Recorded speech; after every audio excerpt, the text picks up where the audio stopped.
हर रोज एक नई कहानी देखने के लिए चैनल को सब्सक्राइब करें और बेल आइकन दबाना ना भूलें। तेज बारिश की रात थी और तूफान अपने जोरों शोरों पर था।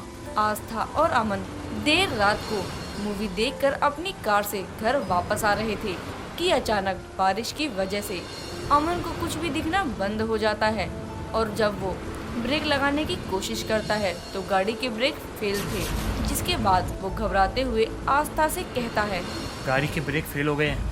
मैं गाड़ी को स्लो करने की कोशिश करता हूँ, तुम गाड़ी से कूद जाओ। अमन जी, अगर मैं गाड़ी से कूद गई तो आपका क्या होगा? तुम मेरी फिक्र मत करो, अगर भगवान ने हमारा साथ लिखा होगा समय रहते मैं भी कूद जाऊंगा। अब समय नहीं है, तुम कूदो। और हाँ, मेरे मरने के बाद भी तुम अपनी ज़िंदगी खुलकर जीना, क्योंकि किसी के चले जाने से ये दुनिया ख़त्म नहीं होती है। अमन जी, आप ऐसा क्यों बोल रहे हैं? मेरा दिल बहुत घबरा रहा है। मैं कहता हूँ कूदो, जल्दी कूदो गाड़ी से, तुमको मेरी कसम। अमन की कसम देने के कारण आस्था गाड़ी से कूद जाती है और उसके बाद अमन की गाड़ी एक खाई में जाकर गिरती है। आस्था और अमन की शादी को 2 साल हुए थे। वो दोनों एक दूसरे के साथ बहुत खुश थे और एक दूसरे से बहुत प्यार भी करते थे, लेकिन एक रात के हादसे में अमन की मौत ने आस्था की किस्मत को बदल कर रख दिया था। अब आस्था शराब पीती और देर रातों को घर आती। एक दिन जब वो शराब पीकर घर आती है तो उसकी सास उसको नशे में देखकर कहती है, बहू, तू आज फिर लेट आई है। तुझे कितनी बार बोला है कि टाइम से घर आया कर। ऑफिस के बाद ये क्लब जाना छोड़ दे। कुछ नहीं रखा है इन नशे की लत में। कोई सुनेगा तो क्या कहेगा? मेरी विधवा बहू के सब शामें रंगीन होती है। सासू माँ, किसके लिए समय से आऊँ? ये घर अमन जी के बिना खाने को दौड़ता है। मुझे अच्छा नहीं लगता। ये थोड़ी सी मदहोशी की वजह से जीने का मकसद सा मिल जाता है। अब इसमें भी आपको परेशानी है क्या? मुझे परेशानी है तेरे पीने और तेरे रंगीन रातों से। मैंने कभी नहीं बोला कि तू सफेद साड़ी डाल। तुझे जो पहनना है पहन, लेकिन ये रात भर बाहर रहना छोड़ दे। सासू माँ, मैं अपनी लाइफ की आदतें नहीं बदल सकती हूँ। अगर आपको दिक्कत है तो आप बता दो, मैं अपने मायके चली जाती हूँ। ये बोलकर आस्था अपने कमरे में जाकर दरवाजा बंद कर लेती है। शिल्पा आस्था की सास थी जो उसे बेटी ही मानती थी और आस्था की खामोशी अब शिल्पा को भी खाए जा रही थी। दिन बीतते हैं और एक दिन आस्था की मौसी सास नीतू उनके घर आती है और आस्था शाम के समय एक हॉट रेड ड्रेस में उसके सामने आती है, जिसे देखकर वो कहती है, राम राम राम। अरे शिल्पा, तूने कुछ सिखाया नहीं है क्या अपनी विधवा बहू को? जब देखो ये छोटे कपड़े पहनकर घूमती रहती है। अब तक तो मैंने बस सुना था, आज देख भी लिया। जब मेरी सास को मेरे ऐसे कपड़े पहनने से दिक्कत नहीं है तो आप होती कौन है मुझे मना करने वाली या मुझ पर रौब झाड़ने वाली? ये कोई तमीज है बहू अपने बड़ों से ऐसे बात करने की? मांगो माफी अभी के अभी अपनी मौसी सास से। माँ जी, आप बोल रही हैं इसीलिए माफी मांग लेती हूँ, लेकिन आजकल जमाना यही है कि लोगों की उम्र देखकर उनकी इज्जत मत करो, उनके कर्म देखकर करो। ये बोलकर आस्था अपना पर्स उठाए माफी मांगकर फिर से क्लब चली जाती है, जिसके बाद नीतू शिल्पा से कहती है, तू कुछ बोलती ही नहीं है अपनी बहू को। इतनी आजादी तो लोग अपने घर की बेटियों को भी नहीं देते हैं जितनी तूने अपनी बहू को दे रखी है। कहीं ये तुझे घर से बाहर न निकाल दे, कुछ कर। तू मेरी बहू के बारे में ऐसा बोल भी कैसे सकती है? मेरे बेटे के जाने के बाद उसने ही इस घर को संभाला है, वरना मेरे बेटे की कंपनी और एक घर कब का बिक जाता। निकल जाओ मेरे घर से अभी के अभी। जा रही हूँ, मुझे भी कोई शौक नहीं है यहाँ अपनी इंसल्ट करवाने का। इतना बोलकर नीतू वहाँ से चली जाती है, जिसके बाद दिन बीतते हैं और अब शिल्पा भी अपनी बहू से कुछ भी कहना छोड़ देती है। दिन बीतते हैं और एक दिन शिल्पा की तबीयत बहुत खराब होती है और वो खाना तक खाने नहीं आती, लेकिन इन सब बातों से अनजान आस्था फिर नशे में धुत घर आती है और अपने कमरे में जाकर सो जाती है। अगले सुबह अपनी सास को जगह ना देखकर वो उसके कमरे में जाकर कहती है, माँ जी, आप अब तक सो रही हैं? आज आप जगी नहीं, क्या हुआ? बहू, मेरी तबीयत 2 दिनों से बहुत खराब है, इसलिए मैंने कुछ खाया नहीं है। अब जागने की ताकत नहीं है, इसलिए आराम कर रही हूँ। माँ जी, पर ऐसा था तो आपने मुझे बताया क्यों नहीं? मैं आपको डॉक्टर के पास ले जाती। बहू, तुझे तो मैं तब बताऊँ ना जब मेरी विधवा बहू को अपनी रंगीन रातों से फुर्सत मिले। माँ जी, आप मुझे बाद में जी भर के कोस लेना, पहले मेरे साथ डॉक्टर के चलिए। आस्था इतना कहकर शिल्पा को लेकर डॉक्टर के पास जाती है और उसे दवा दिलवा कर ले आती है। अब आस्था को जब लगता कि शिल्पा की हालत में सुधार है तो फिर से एक दिन आस्था शॉर्ट ड्रेस डालकर क्लब में जाने के लिए निकल जाती है, जिसके बाद वो क्लब की जगह एक होटल के कमरे में जाकर उसे कौशल नाम का उसका एक दोस्त मिलता है, जो उसे देखकर कहता है, आ गई मेरी जान, आज तुमने आने में इतना समय क्यों लगा दिया? मैं कब से तुम्हारा वेट कर रहा था। ये ले लो, इस लिफाफे में वो सब कुछ है जिसकी तुम्हें तलाश थी। अब तो मैंने भी अपना वादा पूरा कर दिया ना। अब तुम्हारे पति की सब जायदाद तुम्हारे नाम हो जाएगी और किसी को शक भी नहीं होगा। आस्था और कौशल आपस में बात कर रहे होते हैं कि तभी पीछे से शिल्पा आती है और दोनों से सवाल करती है, क्या हो रहा है ये सब? कोई बताएगा मुझे? माँ जी आप यहाँ कैसे? आपको किसने बताया कि मैं यहाँ पर हूँ? बहू, मैं तेरी सास हूँ, मुझे सब पता है। मैंने सोचा कि मैं भी तो देखूं कि आखिर मेरी विधवा बहू की रंगीन रातें कहाँ बीत रही है। ये बोलकर शिल्पा आस्था को थप्पड़ लगाती है और उससे पूछती है, सच बता, क्या चल रहा है ये सब? और तू मेरे बेटे के जायदाद के कागज लेकर क्या करेगी? बस बुढ़िया बहुत हुआ, बहुत कर ली तेरी सेवा मैंने। सच तो ये है कि उस रात तेरे बेटे की गाड़ी का ब्रेक फेल मैंने ही किया था। मुझे पता था तेरा बेटा जान देता है मुझ पर, वो खुद मर जाएगा लेकिन मुझे कुछ नहीं होने देगा। और हुआ भी वही, उसने मेरी जान बचाने के लिए मुझे कूदने को बोल दिया और खुद मर गया। तो मेरे बेटे ने तेरे लिए अपनी जान ले ली और सोचा तक नहीं। उसके जाने के बाद तो सब वैसे भी तेरा था, फिर क्यों तू ये सब कर रही है? क्योंकि बुढ़िया तेरा बेटा तेरी ही तरह तेज था। उसने अपनी प्रॉपर्टी में लिखा था उसके मरने के बाद ये सारी प्रॉपर्टी मेरी नहीं होगी, मैं तो बस इसको संभालूंगी और मालकिन तू ही रहेगी। और अगर मैंने किसी और से शादी करी तो मेरे हाथ कुछ नहीं आएगा। इसलिए इसने मुझे प्रॉपर्टी के कागज बनवाने को बोला था, ताकि हम तुम्हारे दस्तखत ले लें और सब पैसा आस्था का हो जाए, जिसके बाद ही हम एक दूसरे से शादी कर सकते थे। शिल्पा ये सब सुनकर टूट जाती है और फिर से बहुत सारे थप्पड़ आस्था को मार कर कहती है, तू नागिन है जो मेरे बेटे को खा गई।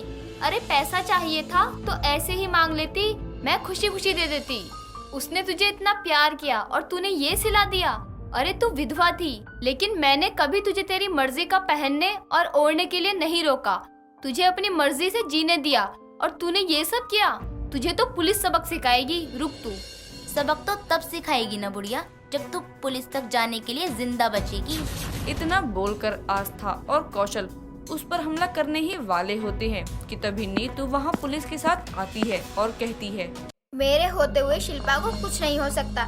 मुझे पता था कि शिल्पा की रंगीन बहू की रंगीन रातें एक दिन जरूर अपना रंग दिखाएंगी, इसलिए देखो मैं पुलिस लेकर आ गई। इंस्पेक्टर साहब, आपने सब कुछ सुन लिया है और देख भी लिया है, चाहिए इन दोनों को जेल में ले जाइए। नीतू के कहने पर कौशल और आस्था को पुलिस जेल में डाल देती है, जिसके बाद नीतू की बात का यकीन न करने के लिए शिल्पा नीतू से माफी मांगती है और फिर इस तरह से उसे अपनी विधवा बहू की रंगीन रातों का सच पता चलता है और उसकी जान भी बच जाती है। और शिल्पा अपनी जायदाद में ये लिख देती है कि उसकी जायदाद उसके मरने के बाद एनजीओ में डोनेट की जाए, ताकि किसी जरूरतमंद को उसका लाभ मिल सके। ग्रेस एक पार्टी के दौरान अपनी 4 दोस्तों अमाया, सैम, क्रिस्टल और जैक के साथ बैठी ट्रूथ एंड डेयर का गेम खेलती है। सभी गोला बनाकर साथ में बैठते हैं। बीच में एक बोतल को घुमाया जाता है। ऐसे ही बोतल घूमती है और ग्रेस की टर्न आती है, जिस पर उसकी दोस्त अमाया पूछती है, so tell me baby, what would you like to choose, truth and dare? और हाँ, जो भी चूज करेगी सोच समझ के करियो, क्योंकि हम डेयर अच्छे से सोच के बैठे हैं। Okay, so I want to choose truth. Wait, Grace से क्वेश्चन मैं पूछूंगा, तो बताइए मिस ग्रेस, आपकी जिंदगी में क्या फैंटेसीज है? ओके, तो मेरी फैंटेसी है किस करने की, मतलब ऐसे किस करना जिसमें पैशन हो, जुनून हो। किस करते टाइम मुझे और उसे ये होश ना रहे कि हम कहाँ हैं, बस पैशन के साथ एक दूसरे में समा जाएं। ग्रेस की फैंटेसी सुनने के बाद सबके होश उड़ जाते हैं, लेकिन जैक अपने सवालों को जारी रखते हुए बोलता है, अच्छा, तो तेरी ये फैंटेसी अब तक पूरी नहीं हुई क्या? तेरे इतने बॉयफ्रेंड रह चुकी हैं, किसी में वो बात नहीं थी क्या? नहीं यार, अभी तक मैंने 5 बॉयफ्रेंड को किस किया है, लेकिन वो पैशन मुझे किसी में नहीं दिखा। मुझे सच में एक ऐसे लड़के की तलाश है जिसमें रोमांस और किस करने का पैशन भरा पड़ा हो। वो हो, तू तो गजब है यार। अब ऐसा कर कि एक ऐड छपवा दे कि तुझे सुंदर और सुशील लड़के की आवश्यकता है जिसमें किस करने का पैशन हो। नहीं, इसकी जरूरत नहीं है। मुझे लगता है कि वो इंसान मुझे जल्द ही मिलेगा और शायद वो मेरे आसपास ही हो। मे बी मुझे आज ही मिल जाए। वैसे अगर तुमको जल्दी है तो मुझे ट्राई कर सकती हो। और जस्ट शट अप। किस करने के लिए अच्छा खासा लड़का चाहिए। तुझ जैसे चूहे को मैं जिंदगी में किस ना करूं। ओ हेलो, अभी शर्ट खोल के निकलूं ना तो 5-10 लड़कियां तो ऐसे ही बेहोश हो जाएंगी मेरे 6 पैक्स एब्स देखकर। हो गया तेरा, अब बस कर। वैसे भी मुझे अब जाना है। कल मिलते हैं गाइज। ओ हेलो, गेम ओवर नहीं हुई है मैडम। सॉरी बेब्स, पर मॉम घर पर अकेली है और मेरे आने तक वो कुछ खाएंगी नहीं, इसलिए मुझे जाना पड़ेगा। इतना बोलकर ग्रेस पार्टी से निकलते हुए सैम के गालों पर एक किस कर जाती है। ये देखकर उसके दोस्त तालियां बजाने लगते हैं। रात होने की वजह से ग्रेस को कोई टैक्सी नहीं मिलती, जिसके कारण उसको पैदल ही अपने घर जाना पड़ता है। तभी रास्ते में उसे डेविड नाम का एक लड़का मिलता है। अपनी कार को वो ग्रेस के सामने रोकते हुए बोलता है, हे मिस, आप अकेली जा रही हैं? क्या मैं आपको छोड़ दूं? थैंक्स बट नो थैंक्स, मैं चली जाऊंगी। ग्रेस उसे इग्नोर करके आगे बढ़ने लगती है। तभी डेविड कार से उतरकर उसके पास आकर बोलता है, हे, आई नो आप मुझे कोई छिछोरा या आवारा लड़का समझ रही होंगी, पर मैं ऐसा नहीं हूँ। मैं तो बस आपकी मदद करना चाहता हूँ और भगवान कहते हैं कि किसी खूबसूरत लड़की को ऐसे रास्ते में देखकर इग्नोर नहीं करना चाहिए। ओहो, कौन से भगवान ने बोला है ऐसा? वो डेविड भगवान ने। ओह, तो अपना नाम भी बड़े अच्छे अंदाज में बता दिया। इंटरेस्टिंग। सीरियसली, तुमको पसंद आया? वाह यार, पर आज तक मेरी इन हरकतों पर मुझे गालियाँ ही पड़ी हैं। हाँ, क्योंकि रात में ऐसे एक अकेली लड़की को देखकर अपनी फ्लर्टिंग लाइन यूज करके उसे इम्प्रेस करना इंटरेस्टिंग ही तो है। अच्छा, तो मुझे और मेरी गाड़ी को एक मौका दो ताकि हम तुमको घर छोड़ सकें, क्योंकि इतनी रात में आपको कुछ और तो मिलेगा नहीं, ना गाड़ी और ना ही मेरे जैसा शरीफ लड़का। डेविड ग्रेस को अपनी कार में बिठाता है, फिर दोनों उसके घर की तरफ जाने लगते हैं। कार में ग्रेस को निहारते हुए डेविड बोलता है, आप इतनी खूबसूरत कैसे हो? इसका कोई राज है? अगर बताना चाहो तो बता सकती हो। आप लाइन मारना बंद नहीं करोगे ना? अच्छा ठीक है, बंद कर देता हूँ, पर मेरे पास आपके लिए कुछ है। देखिए, आपकी सीट के आगे कुछ रखा है। ग्रेस कार में बैठी अपनी सीट के सामने देखती है तो वहाँ उसको कुछ किस्मी कैंडीज दिखती है। वो उनको हाथ में लेते हुए बोलती है, किस्मी। ग्रेस के इतना बोलते ही डेविड उसके गालों पर किस कर देता है।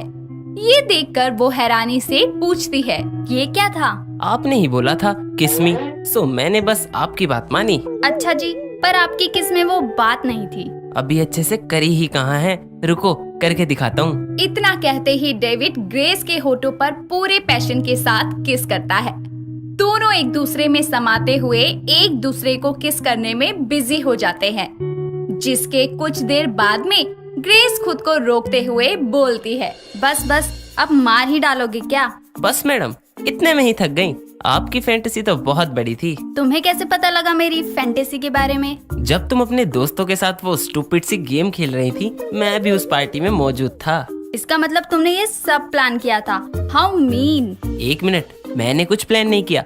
तुम जब से पार्टी में आई थी, मेरी निगाहें तुमसे हट ही नहीं रही थी। फिर तुम्हारी फैंटेसी के बारे में सुना तो पता लगा शायद जिस लड़के का इंतजार तुम्हें है, क्या पता वो मैं हूँ। इसलिए मैं आ गया तुमसे बात करने। मुझे घर छोड़ो अभी के अभी। ठीक है, फिर मुझे जवाब जरूर देना।